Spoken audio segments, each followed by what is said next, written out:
Hai Toppers, kembali lagi di channel kita ya.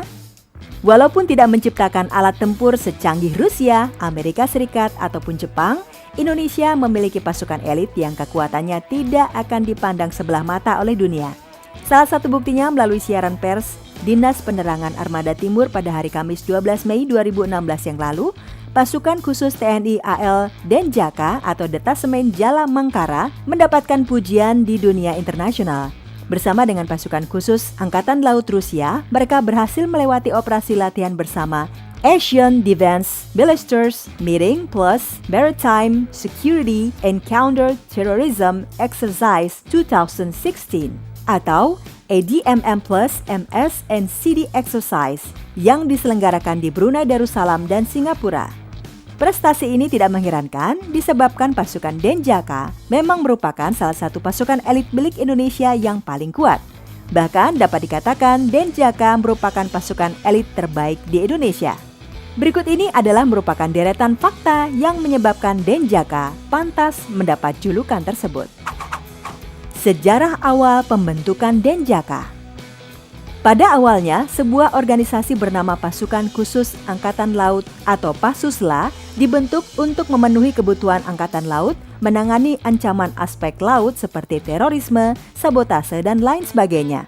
70 orang dari Yontaifib dan Kopaska diambil dan dibina oleh Panglima Armada Barat dan Komandan Korps Marinir. Kasal sendiri bertugas sebagai pengendali operasional. Lalu Kasal memutuskan untuk membentuk sebuah satuan khusus, maka dimintalah persetujuan Panglima ABRI. Hingga akhirnya pada tanggal 13 November 1984, Detasemen Jala Mangkara atau Denjaka terbentuk. Seleksi yang gila-gilaan, hanya yang sangat tangguh mampu melewatinya. Mereka yang lolos menjadi prajurit Denjaka pastilah memiliki tubuh yang tahan banting dan juga kecerdasan yang luar biasa. Bagaimana tidak Toppers, dalam seleksi Denjaka mereka dituntut untuk dapat menguasai 3 medan yaitu darat, laut, dan udara.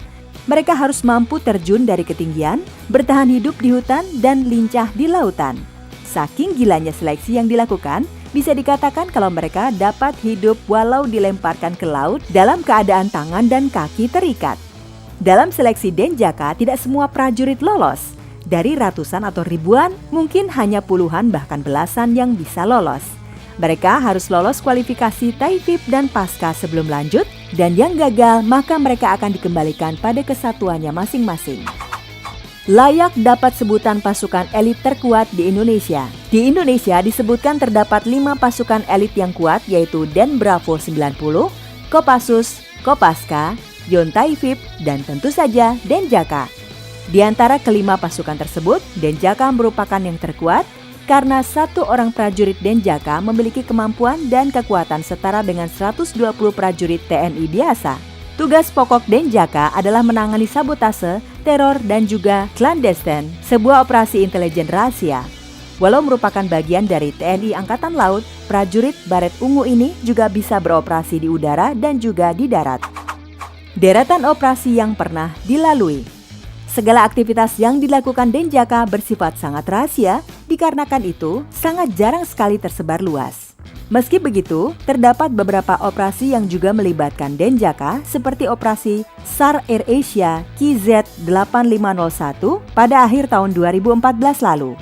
Bersama dengan Taifib, Kopaska, dan Basarnas Special Group, 53 orang terbaik Denjaka ikut menyelam mengevakuasi penumpang AirAsia yang jatuh di Selat Karimata meski pada saat itu cuaca sedang ekstrim.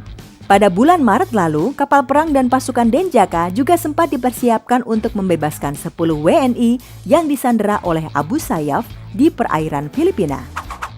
Di bawah garis Komando Marinir TNI Angkatan Laut, tidak menjadikan Denjaka hanya berjaya di lautan saja. Mereka juga sigap ketika dibutuhkan di darat maupun udara.